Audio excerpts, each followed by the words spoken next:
to the frozen tundra of Iowa. 3, 2, 1, Gary Kroger. Thank you, Kenneth. I am Gary Kroger in the frozen tundra of Iowa, where it's up to 5 degrees today. Kenny, you are in what environment? In Calabasas, and we're having, honestly, it's nice here. It's like fall-like. It's 60 degrees. So it's a little It's like chilly it feels for like you. the fall. It's just very pleasant. It's a here. little chilly. I played golf. You put on a warm wrap when you go outside? Yeah. In 60 degrees? Yeah? Yeah. Put on a little jacket? Yeah. Yeah. I've shoveled snow 7 times since last Wednesday. 7 times in subarctic weather. Do you have a snow blowing machine? I have a snow blower that broke down on. Oh, there's your dog. I think your dog's humping the couch, Kenny. No, he's just going in there to lie down. I have a snow blowing machine that broke on the 5th plow, and so many of my efforts have been with a shovel and my 2 young sons. Hard. That's hard. My wife got it's very very hard. My knees hurt. And this is going on for a long time. I'm falling apart here. This is going on for a long time. What, this snow? Your cold weather and it's supposed to go on for long. It's not like a weekend thing. It's warming up to in the 30s next week, which that's like a thaw. That's put on the shorts again weather. Right. Okay. But that's just temporary. In February it's going to come right back down to. Well, I went 15. We went to Disneyland on Wednesday. Well, that's either a wonderful time or a terrible time. And listen, the thing about it is, you got a minute? Yeah. Okay. First of all, if you said to me, pick a time of the year when you don't think Disneyland would be crowded, I would say in the middle of January on a Wednesday. Yeah. Okay. However, it was packed. It was sold out. I have my grandchildren are 5 and 2, so they go on the little toddler, especially the 2-year-old, put her on the little toddler ride. Dumbo.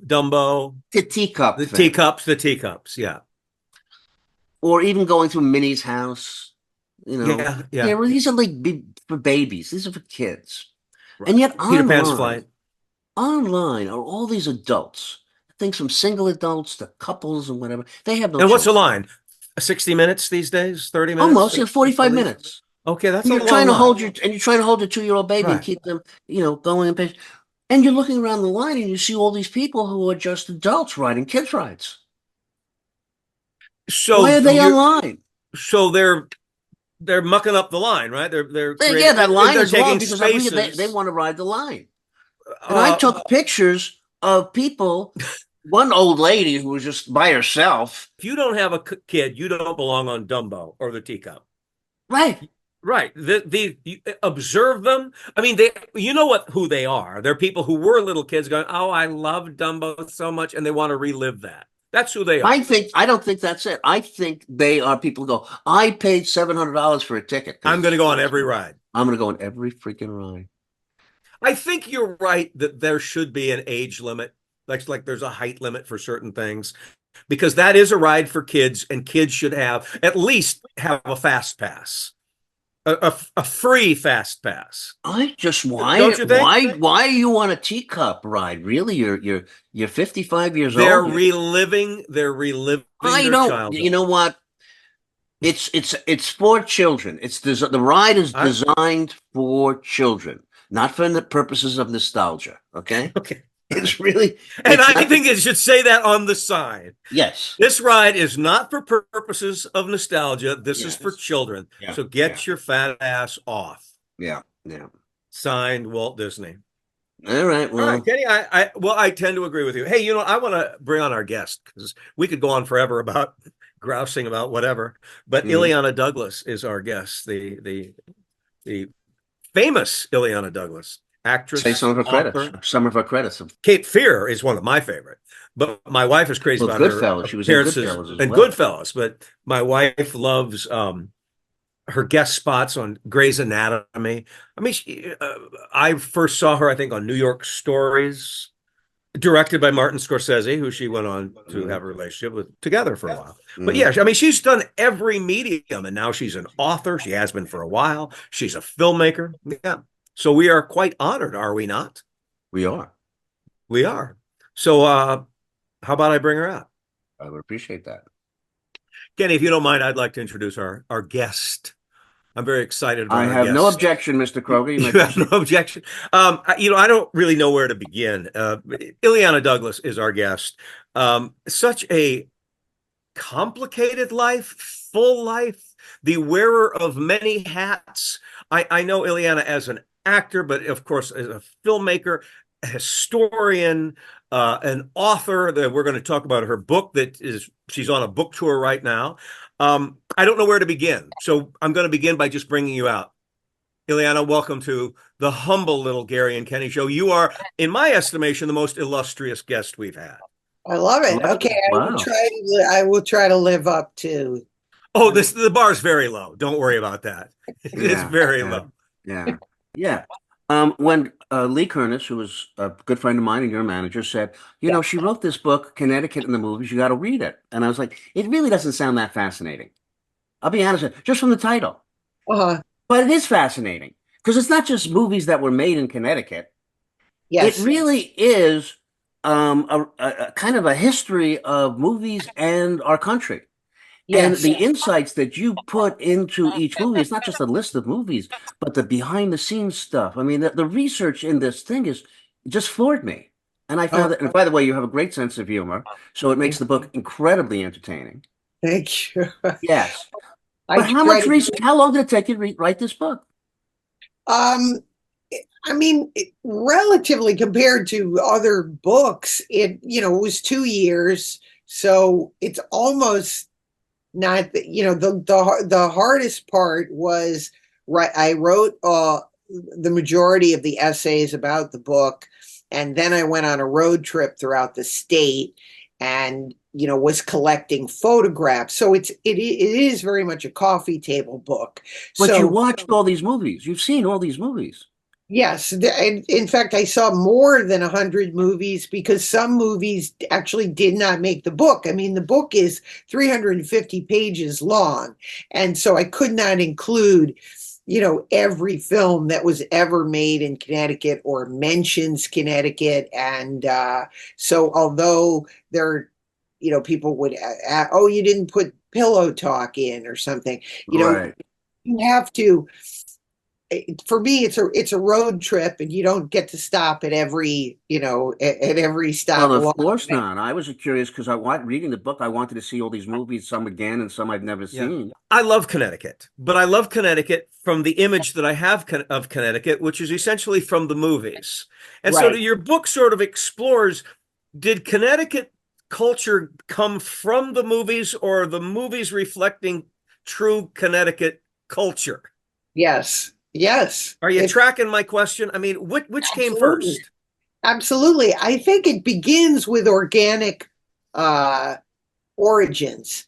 In that, in the 20s and 30s, there were actors on Broadway that were buying country homes here in Connecticut. Mr. Blandings builds his dream house. That's my concept of Connecticut right there. Right. Well, that's in the beginning, I call them, they're transformational comedies. I call it country living. Country living cures you. All the movies of the early 30s, before we get to Blandings, all of the plots are somebody comes from a rich family in New York. They're in a loveless marriage, and they go to Connecticut and they have a transformational experience. Really, because they find their authentic selves in the country. Where this starts to change is with Mr. Blandings. It is not only the transformation, it's the idea, which I think is very American in this beginning of suburbia, which is it's superior living. It's getting away from your cramped New York apartment and living in the right place in Connecticut. And it's kind of upwardly mobile. And that to me is where the beginning of Connecticut as a brand begins. Different than other bedroom communities like Westchester or Red Hook, New Jersey. Connecticut signals superior cultural living.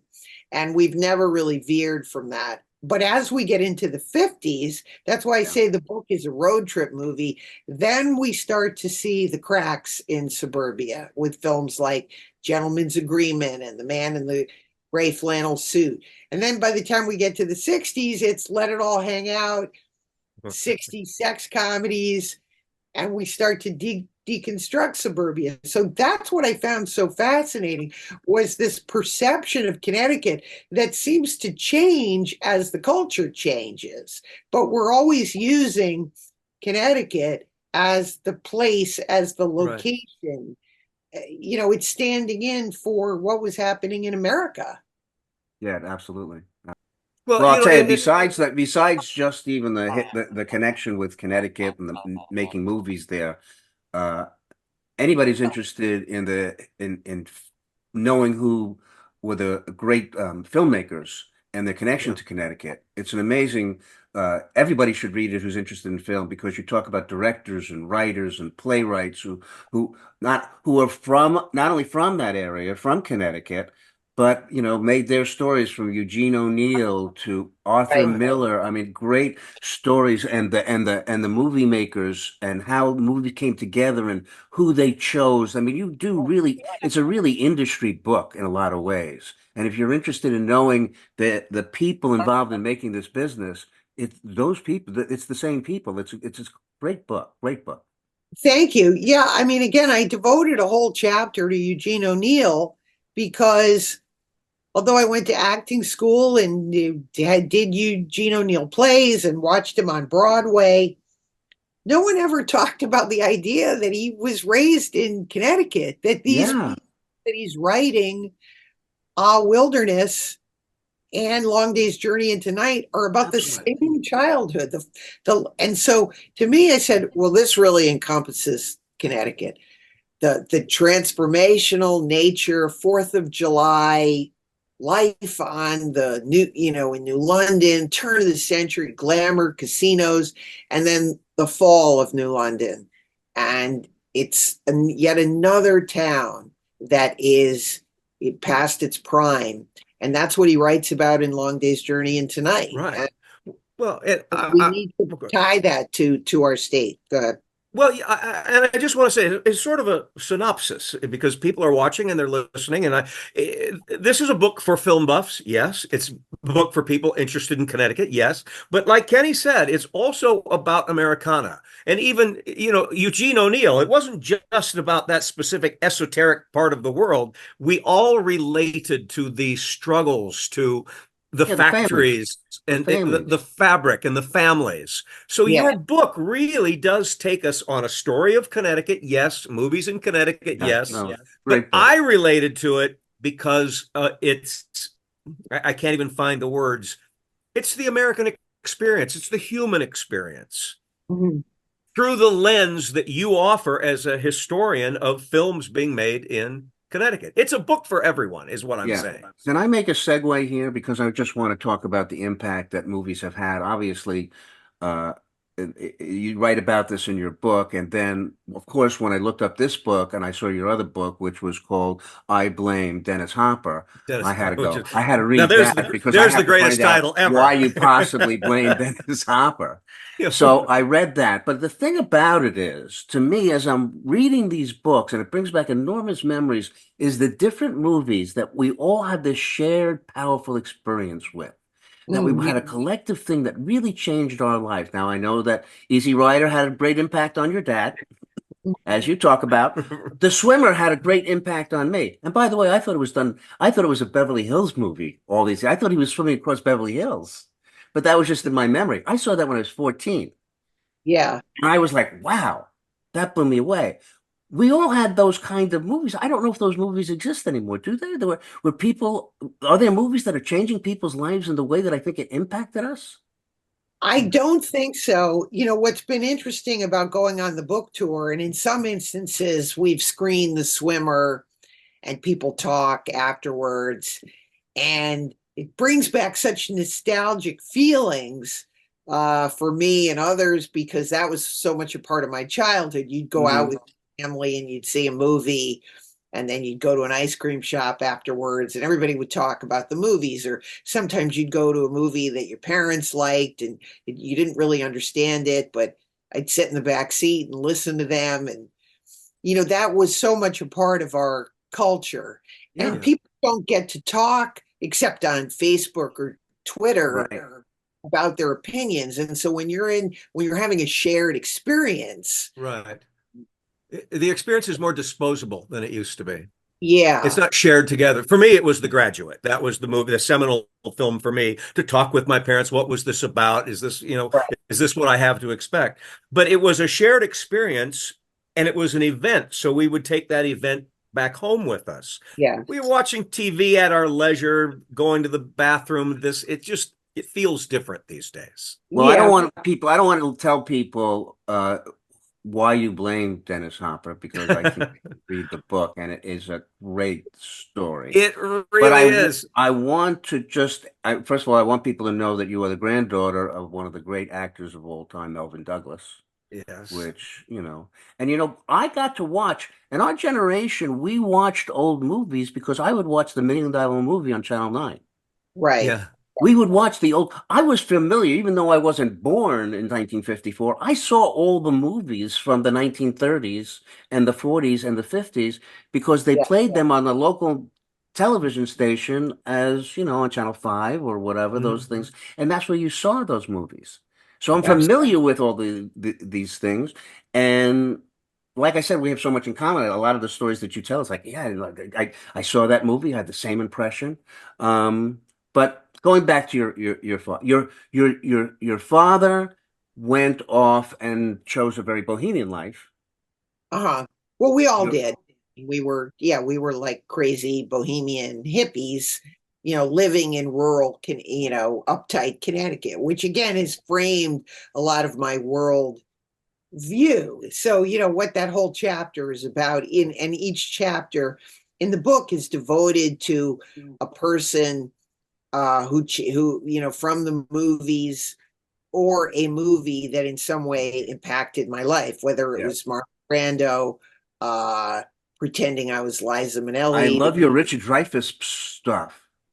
Thank you. Wow, Yeah. because I identified with that so much. There was this guy who wasn't that great looking movie star, but he had the confidence and charisma and the charm that people would fall in love with him. And I said, he really has not gotten the recognition he deserves.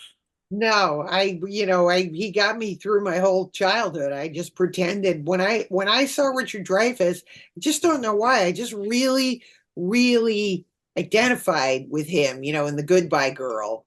And he was just a model for me of like, that's who I'm going to be. And for me too, because I wasn't the best looking kid and whatever, but I was charming and funny, and he was charming and funny and confident. It gave me a feeling of, well, maybe if I could just be as charming and funny as he is. And he was smart, Very smart. Illeana, I don't want to Kenny said I don't want to give away, the Dennis Hopper story. It's a great title. It's a great book. But it's hard not to at least address that the influence that Easy Rider had going to the movies on your father changed your entire trajectory. You even made a comment like, I didn't know we were well off until we weren't well off anymore. Yes, there's a wonderful picture which I actually found a negative of up in the attic. And that was what I wanted to be on the cover, but then we went with another picture. But the caption under the picture says, "We were poor, but we were unhappy." But what a change! What a double life then to go in and visit your grandfather in Manhattan. Yeah, who that was was sophisticated. That was the whole arc of that story, and the whole arc of the book is how I am this insider outsider, and that as a coping mechanism, I would sometimes as a child pretend I was in the movie, in order to cope with everything. I was in this, Dennis Hopper, Easy Rider, childhood, not of my own choosing. Then I discovered, my grandfather's a famous movie star. And then I fell into kind of that world of sitting, at his side and meeting people like Myrna Loy and famous Unbelievable. playwrights. Right. And so And I never felt like it was my life. I felt like, okay, now I'm in this movie. Now I'm in this glamour, until lo and behold, I'm making movies. right. And Yeah. wasn't it Mike Nichols who observed in you, you're inside the movies and outside at the same time? Something like that? It's a classic story describing me as I look back on it, because I was very good friends with this director. He was still a good friend, Glenn Gordon Caron, who directed the film Picture Perfect, Mhm. Moonlighting. And I invited him because Mike Nichols was going to screen The Graduate, which, I said, let's go see it. He's going to be there in person. And I'd never met Mike Nichols, but, I'd been doing movies, obviously, since for a while. And and Picture Perfect was out. And so we went to see the screening, and I brought my Nichols and May album for him to sign.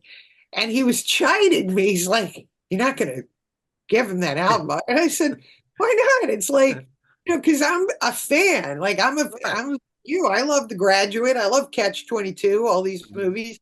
So I said, yeah, I want to get him to sign it. So I handed over my album for him to sign, and he looked at me, obviously recognized me as an actor, which for me, I'm a little shy. Was unexpected for me. And he said, he made this pronouncement he said, you know what I like about you? He goes, you're in the movie, but then it's as if you're in the audience. He Right. goes, somehow you got in the movie, but you're commenting to us in the audience. Like, look at what these people are doing. Isn't it crazy? How did I get in this movie? And I did have this epiphany, and I said, I think you've described my entire life. And that's when I knew he gave me the hook for what the through line of the book was going to be, because people had always said to me, well, you got to write a book, and you have such great stories, and you've had such a crazy life, and you've worked with all these people. But I never, and I always tell other writers this too, I never had a through line.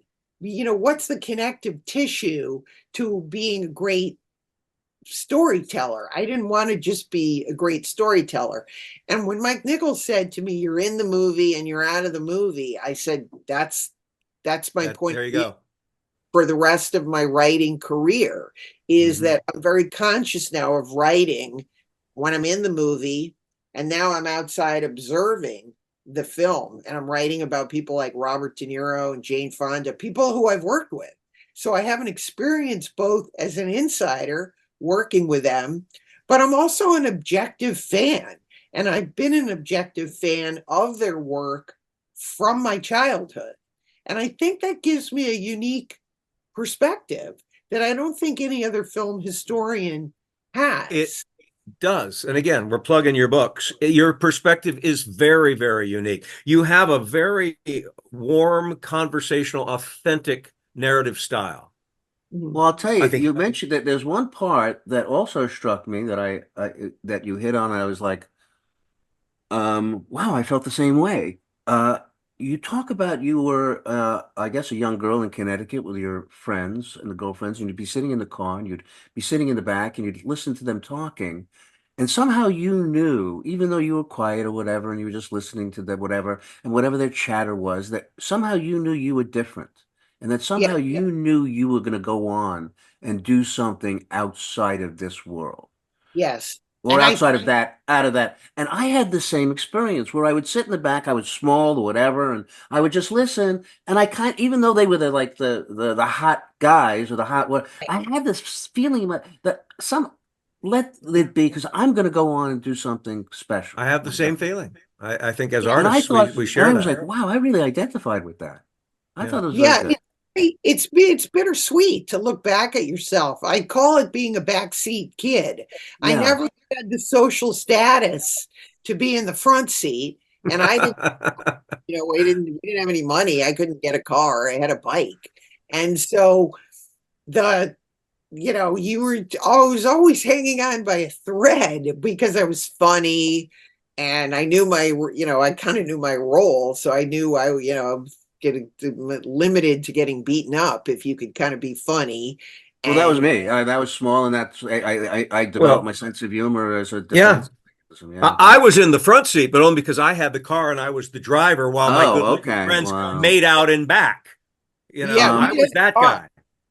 Now, But you have those moments, and that's where I felt very much like that moment in American Graffiti where Richard Dreyfuss is sitting in the back seat and he's looking out and I saw something in him that he knows he's better than the people in the front seat. He right. knows he's going to get out of this town and he's going to do something with his life, and they aren't. And Right. it's something almost bittersweet that and that I in fact cope, Yeah. because it's not that you feel you're better than the purple people, but you know that somehow you have an inner strength that Mhm. that is going to bring you places, and you Well, yeah, I don't think most people live thinking that they're creating art or want to create art or they're living in art. Certain of us, for whatever reason, because I relate to this, Kenny relates to this, to what you've been written, is that we're looking at this stuff going around us as if it's a movie, in a sense, as yeah, if we're in it ourselves. I always felt like a painter, kind of, yeah, within my own painting. And so yeah, Well, again, I'm always I always feel like when I'm even in a particular situation, the sense that this might be in a movie, and how should I react so that I right. come across as the good guy. I I think, what I said to my ex-wife when we were breaking up, I said, if this is a movie, you're played by Sharon Stone and I'm Tom Hanks. The audience is rooting for me. Right. Made her Okay. so angry, Yeah. Yeah. so angry. Um, I want to talk about Martin Scorsese, but only in this regard because I don't know if people know, but you had a long relationship with Martin Scorsese, one of the great filmmakers of our time. But you were working for a publicist. Is how you first? yeah, What was? I was working for a film publicist named Peggy Siegel, and they were I got hired to dub screams for Last Temptation of Christ. And, Right, right. and this was after I'd already made a huge splash by Frank Perry putting me, again, completely accidentally. He came running in. They had a day player role, and he said, "You're an actress, right?" I said, "Yes, Frank, I'm an actress who answers the phone." And he goes, Right. "I think I have a part for you." He goes, "Do you think you could yell at Shelley Long?" I was like, "Who doesn't want to yell at Shelley Long?" He goes, he said, "Peggy, I'm taking her." And it was like, that's how I got my first job, like not by auditioning. So that's when people first discovered that I was an actress. Because again, in those days, if you were working in a professional environment, you weren't handing out your resume to people. Right, Um, Even though I secretly hoped that would right. happen. It's like the Harrison Ford story. He's fixing the door of Coppola's Yeah. office or something. Hey, kid, audition. Yeah. So now Yeah. that people knew I was an actor, I sent my picture and resume to Last Temptation of Christ. I had a picture of myself taken in a turban. The picture's in the book. I don't know what I was thinking, but I did. Those were the era. That was the Issey Miyake period, I guess. Or I had my head all wrapped up, and nothing ever came of it. I never got any audition for Last Temptation of Christ. And then cut to whatever it was a year later, uh, the girl just said, "You're an actress, right?" And I said, "Yes, I am." And she said, "Do you think you could, come down and scream for Marty?" So that was my So uh then after that, then I mean, the list of movies that you've done. What was the first? What was it? Cape Fear that you did? Was that the No, first no, one you did? New York Stories, right? New York well, after Stories. after Screaming and Last Temptation, then Right. I just worked in New York Stories, and Okay. then here. And then And Cape Fear, which how was Cape that on Fear. set? Because it was such a frightening movie. Oh How my was that God. on set? Was it just a scary? I mean, De Niro is I mean, in the movie, Yes. he's frightening. I No, can't. I mean it wasn't. Obviously, I couldn't. I don't even think we'd get. And I've read things online, about people saying they wouldn't get to make that movie today. Yeah, Um, do you think that's true? we need an intimacy coordinator. God knows Yeah. what. In those days, again, fresh out of acting, I just really um, wanted to do a good job in the movie, and when I had auditioned for it. I did kind of an improv with De Niro, so that's probably what got me the job, and then doing the bars. Even today, I find that movie just incredibly Oh, tense, well, the phenomenal. original as well, but it was a Yeah. really well Yeah, done and then remake. after Cape Fear, another icon. Was it Goodfellas? Oh, sorry, I missed Goodfellas. Jeez, I don't even know my own movies. It was good. You should read your book. Yeah, How can I do right, that? right. New York Stories, Yeah, Goodfellas. yeah, read your Oh, Wikipedia. okay. So Yeah, it's Goodfellas first. I right. can't remember. Well, yeah, I want to put a nice bow on this because again, you're touting your book, you're selling your book, and so on and so forth. Yeah. I can't let you go before saying that my wife, the first thing when your name came up, she went, Dr. Alma Uh-huh. from Grey's Anatomy. And the Yes. scene where you've got the doctor with OCD. I mean, she just told the scene in detail. She remembered it so well. Yeah, that was one of the hard. I realized that was one of the things I said, wow, I have such respect for them doing medical jargon, and that is not. Well, but you are, like I said at the beginning, illustrious. If you we were just to look at your television career, look at your film career, so diverse. You're one of those people, I mean this sincerely, that when you're on stage, immediately the brand is quality. The brand is this is going to be a worthwhile performance. You have so many things that are going on. You do so many things so well that it's really exciting to have you. But I want to make sure that we plug the book. Yes. So I know that I got it on Amazon, and I'm sure that anybody can, but it's at the bookstores, book clubs. At all the bookstores, you can get it on Amazon. I have a Facebook page called Connecticut in the Movies where I'm doing various events. I was just in Palm Springs. I'm doing tons of events around Connecticut. If people are in Connecticut, I'm surprised they're not going to do a statue of you in Connecticut.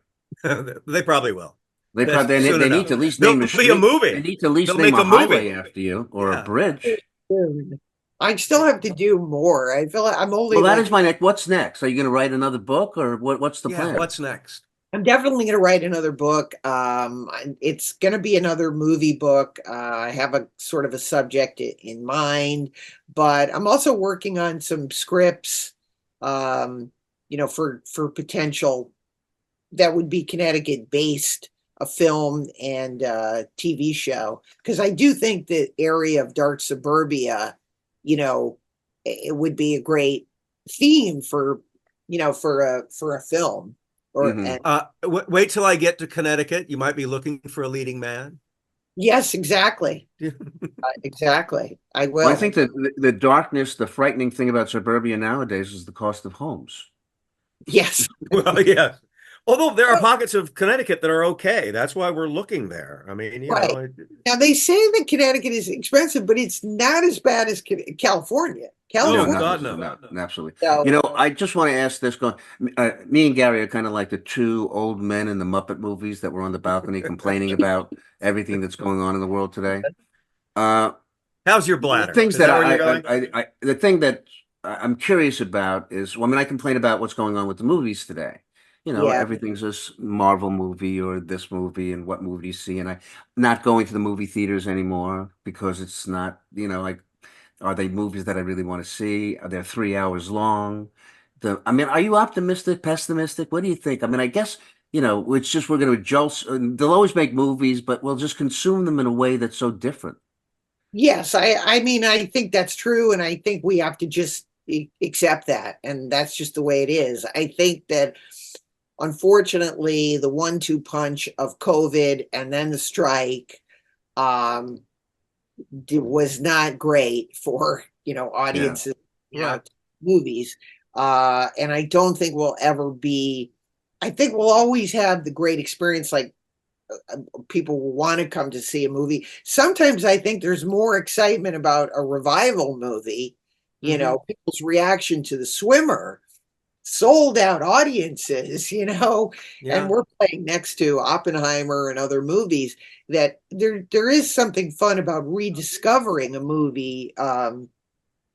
Sometimes fathers are taking their daughters or sons or whatever. They saw the movie and now they're taking their kids to see it. So, I mean, I think we'll always have that shared experience, but it's unfortunately, I think I was very blessed to, again, grow up in a time in the 80s, and I was been thinking about it a lot lately. Just I was living in New York at the height of what the 80s was, and getting to work with Steve Rubell and seeing all that, craziness, then being in the movies in the 90s and going to Sundance and Well, it's interesting. It was actually it turned out to be a good time to be alive for all of us, because I ask young people today and they say they'd rather live in a world where they didn't have the internet.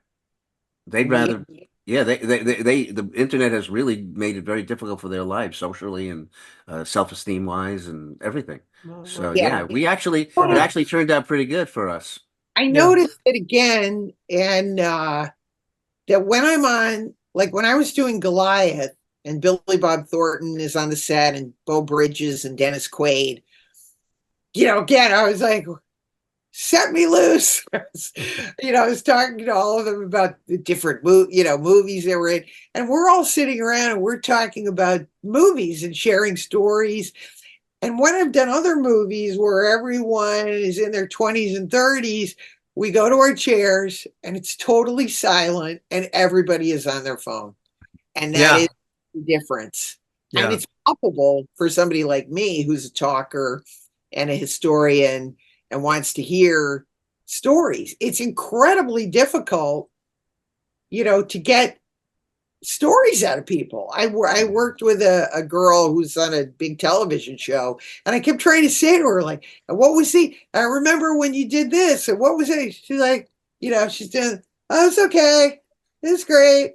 And I don't have the same, you just can't get good information out of them anymore. Yeah, I think at the beginning of I Blame It on Dennis Hopper, don't you say, maybe in the preface, this is not a memoir? Yes. You say something like that. Well, however, would you consider writing a memoir? Oh, definitely. Are you kidding? I've got that's coming, right? Oh my goodness. I've got I want to do tell all. Yeah. Oh, hey. Come on the show when you've done that. Would you come back on the show? Please don't. Kenny likes dirt. He likes dirt. He likes the more salacious you can get. It's not salacious. It's not that, but it's interesting anecdotes. It's not necessarily salacious, but I love behind the scenes show business stories. Especially when it's salacious. I don't, my intent, because when I write, even I Blame Dennis Hopper, when I write about people, I always I read it and I read it again, and I don't really want to be, unless the person, there's like 5 people that I'm like, yeah, I can't wait to write about them.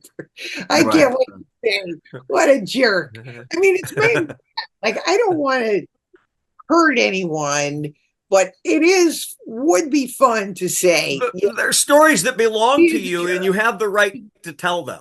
I think so too. I think some people. They happen to I just read an article about Marlon Brando and Charlie Chaplin, and Charlie Chaplin was a drag, and Marlon Brando came out and said totally that he was the meanest person he's ever met. Yeah, and he wasn't saying nice things about Charlie Chaplin. Charlie Chaplin was still alive, but he called him out and said, this is what he really was behind the scenes. Yeah, it's that's always the challenge, because I'm such a movie fan. You don't want to totally destroy if somebody has an image of someone. It's complicated. I'm not here to tear down an image for the public, because sometimes there are things, and somebody wrote, I don't know if you remember, but you get these things, and Danny Kaye and Laurence Olivier had an affair, and I'm like, okay, Yeah, right. it didn't even. It doesn't help anything. Yeah, Doesn't move the life's I don't needle. care about that stuff. But the thing I will qualify the Marlon Brando story by saying that he kept saying, I recognize that Charlie Chaplin is a comic genius. I Right. realize that his work is unbelievable. I Yes. think he's, incredible. But I will tell you He's an that asshole. to work with was the darkest Yeah. experience I've ever, professional dark experience I Well, see, ever I think had. that's fair He to tell. qualified it. I think that's fair. Yeah. The reason I did the format of the book the way I did is that there's so many more people I want to, in my own way, profile people that I've worked with, people that are fascinating to me. In this book, I spent a lot of time writing about Nick Nolte because I've worked with Nick Nolte, and he's somebody that I want to return to and profile him, or De Niro, people like that. They're people that I have worked with or had an experience with that I think, wow, nobody's really written about, the impact of Jason Robards, or, Yeah. just people that mean a lot to me, both as a movie fan and then someone who I've had an actual kind of experience with. I Yeah, believe. no, I mean, I do think you have to. It's not just the point of writing to tell stories as much as it is to try to understand people who had great impact on you. I mean, Yes. Abraham Lincoln had great impact on everybody, and I'm just fascinated by the behind the scenes story. Well, I want to know everything about him, but I feel the same way about certain artists that I watch and see that. Yeah, I want to know what the hell you want to get as inside as you possibly can to know those people. Would you want to find out that Abraham Lincoln was having an affair with Senator Douglas? Mm. That what you're looking for? No, but it's a great Ileana, idea. It's a great we are idea for a series. Ileana, we're going to be respectful of your time because Thank we you. know you're on a book tour and you have lots of other things to do. I want to remind everyone that the new book is Connecticut in the Movies. It's absolutely fascinating. I'm going to ask to. one last question, Gary, if I Okay, may. go ahead. Go ahead. Have you seen all the movies that have been nominated for Academy or are about to be nominated for Academy Award? I have, and I have voted. Yes. And Okay. as I say every year, what I personally like is nowhere near ever going to The be popular taste. the movies that are gonna, probably win. It's kind of there I'm the isn't same really way. the prize anymore. But as the my only issue with the Academy is that it used to be for excellence in acting, and it is no longer about excellence really in acting. It's more about, this feels right for the time and for the culture. And I can't say, being an Academy member, whether that is right or wrong, but I come from a school where to me, it should, I would have loved to keep the purity that it's simply about the acting, but that is no longer the case. And 90% of the movies are, about you feel like you're in a Chinese war camp, like being re-educated. They're True. Yeah, that's and true. they're But not. did you watch these movies in a movie theater or did you watch on screeners? Some of them I watched in a movie theater, and some of them I watched Yeah, me through. too. They don't even have a screener anymore. You have to watch it online, which is That's right. Yeah. kind of a pain. But what by myself and studying them, and I do think about the performances, but it feels like, in the old Hays Code, you'd see movies like the classic examples, the movie Scarface, where the whole movie goes by, and then suddenly in the last 10 minutes, there's this little moralistic lecture that crime is bad. And it feels like you're going along. I don't know, is it Yeah. me? Like you're watching the movie and you go, wait a minute, has the movie suddenly stopped? Right. Got a public service announcement about sensitivity, and it feels very heavy-handed. Heavy-handed, contrived. Yeah. Yeah. I like when we were left to decide what did it mean when Exactly. when we could relate to it and have our own interpretation. and not be told what it is. That's so interesting you say that, because that's one of the things I talk about with The Swimmer. When people see it, I go, isn't it great to see a movie where you have no idea what's happening? Yeah. Right. You have no idea where it's Right. going. Yeah. And yet there's elements of anti-Semitism in the film, racism. There's a lot of interesting social mores of the time. Yeah. And we get to decide for ourselves. Well, Illeana, Kenny will keep you till breakfast. All righty. Well, So anyhow, we're- no, this was a pleasure, and thank you so much for doing This was Illeana. such a joy. Such a And joy you to guys meet have to you. stay warm, right? You're both. It's I almost. I like shoveled the driveway again this morning. This is You the did? 7th time in 1 week I've had to shovel. It's not a war because there are no bullets, but it is a battle with Mother Nature. It is just a battle, and I'm losing. But Illeana, thank you for your time. Thank you for your stories, your book. I'm just going to say that my favorite movie of the year was Dream Scenario. Just have to get that in there. I did not. Wait a second. That was who was in that movie? That's I haven't Nicolas seen it. Cage. Oh, I just heard I did about it. see that movie. Yeah. Yeah. I'll tell you another fascinating movie, which is interesting. I don't think it's got nominated, but it's called Zone of Interest. I have not No. seen. A very fascinating movie. But on that note, On that I want- note, No, get the book. well, you were a person of book. interest. Illeana, thank you so much. Thank you so much. Continue the amazing work you do in so many fields. Thank you for spending the time with us today. Stay healthy. We will. Stay warm. Thank Bye-bye. you. Okay. Bye-bye. Bye, guys. Have a great Bye. day. She was a lot of fun to talk to. well, none a lot of fun. Now I can say that I know Illeana Douglas. I know. I feel like I know her too. And the thing is, Very personable. It's amazing that and people aren't going to know this, but I mean, her bloodline. I mean, how cool is it that her Melvin Douglas. father was Melvin Douglas? Yeah, I know. Most people don't know who Melvin Douglas is, but And you yet, she didn't. This was not nepotism. She carved out her own life and career. She really came up through the ranks. yeah, Right? no, absolutely. I just think, wow, how cool. I mean, and the thing is, I'm sure to her it was just normal that she had her grandfather and Yeah. just live this life and be on the set. But boy, My would've life been- equivalent would be someone probably on a wagon train trying to get through Iowa. The wheel broke. Nobody knew how to fix it, and they stayed here in Iowa. That's my great grandfather. Oh, my great grandfather. Oh, I'll tell you. Well, I don't know. Nobody cares, but Melvin Seisler. he was a carriage builder in Hungary. Built carriages. For I think you horses. told me this because Oh. unless I dreamt it. No, you told me. I believe they Oh. have an episode where you talk about your carriage building great grandfather. I should listen to that because it's a fascinating Listen, story. you learn about Yeah. yourself. Kenny, Yeah. let's say goodbye. Mhm. Because I have to go out and battle this cold, and it Unbelievable. really is a war. Well, what's the temperature? Give me the temperature. It's up to 5. It's up to 5. But it And feels honestly, like. It feels like. I love that thing when they say it's -5. Well, the feels like is relevant. Wind chill.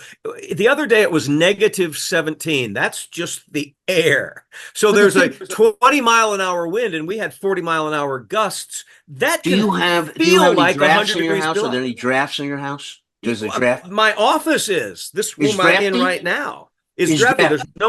There's no insulation in this office. So I closed the door at night. I put a heater in here so I could do this show today. And what about the pipes? Because they say that's the thing that's most in danger. The water pipes. Yeah, and you have to keep the water going through because they will ice up. Oh, so you have to keep running the literally, water. this is a battle. It's 17 degrees below, or today it's up to 5 degrees. I felt actually sort of warm. You've Your lived there how pipes many break. years? I've been here 20 now. And what would you put this down as far as rating I would the worst? say this is one of the 2 worst. Really? Because it's just started too. We've got another Oh. snowstorm coming through on Tuesday. Flying becomes difficult. Cars develop ice. My truck is stuck in 4-wheel drive, which is great to be stuck in 4-wheel drive, but I can't put it back into 2-wheel drive because the chassis is iced over. Now, It's how are ice- you ice stocked station with zebra. supplies? How are you stocked with supplies? Well, we have roads and they plow them, and I get to the grocery store. Oh, you But are able. Yeah, we're able to bust through it. I have 4-wheel drive. I bust Do you have through the chains? Do you have to snow. put chains on your car? No. The state, Kenneth, of radial tires, snow tires, are such that chains are a thing of the past. Well, right, Good but you have snow to. But tires. so you have to switch over seasonally to snow tires. No, you have seasonal tires. Good tires now can be seasonal, all season tires. Oh, so you don't have to change. You don't have to put on your No, winter you don't have tires. those days are 20 years ago. Okay. Yes. Okay. All right. But Wow. again, there's cars going by right now. The roads are okay, and I'll get to the store to buy things. But you do look ahead and you see, oh, there's a blizzard coming. We need to stock up for 3 days. Because it took me 2 days to dig out last week. And that's the snow that's with the drift 5 feet up to my back door. It's Ice Station Zebra. It's literally, I noticed once that the North Pole was warmer than we were. Yes. Well, you know, And- I'm always fascinated that when people got there and they went through their first winter, they said And stayed. and stayed. But Well, I posted about this, Kenny, because when it's over and the trees Right. come to This- life yeah. and the birds are singing, it's like it pregnancy. yeah, it's magnificent. Right. And we know it's coming. We know it's coming. We had a long fall this year. You know, it was nice and warm at the beginning of January, and then Mhm. a week ago, wham, blam. And it is global warming. To those who don't understand, when the polar ice cap melts, it weakens the jet stream. So now all this cold air is not getting sucked away or pushed away. It's just falling through the Great Plains. Cold Arctic air. Well, I mean, we're going to. I don't want to. I guess we're going to. We ended up talking politics about climate change because you just had the caucus and Trump won overwhelmingly. Do people? We knew it. I mean, there's no mystery there. The good news is only 100,000 out of 720,000 registered Right. Republicans voted. Right, So right. yes, weather played a part, but I think also perhaps lack of interest. I think Right. perhaps it looks like there's more momentum than there is. That was a weak turnout. Right. And But I'm that's just curious encouraging. if your neighbors consider this kind of weather part of climate change, or they just dismiss it as just that's My neighbors consider that's dismissed. This isn't climate change. gotcha. They can't understand that global warming leads to colder temperatures. The science escapes. That's why you And can't I've say tried to global explain. warming. You have to say climate change because You have to global say warming climate they change. completely. That- How could it that- be global warming when it's so cold Right. outside? Right. Yeah. Right. Yeah. They don't understand that the ice melts and the sea level goes up and it changes that equation completely. The moisture in the air, the storms are bigger, yada, yada, yada. All right, Kenneth, I'm going to say goodbye to you now because I have to go out and battle this thing. I want to thank everyone and Illeana Douglas especially for coming on and talking about her books and her life and all of her great stories. Kenneth, good to see you as always. Thank you for very watching, well. listening. We're on all the popular podcast platforms. We have our own YouTube channel. We'd love it if you gave us a thumbs up at the Gary and Kenny Show, and we are on streaming TV on DBTV. Thank you all, and good night. Good night.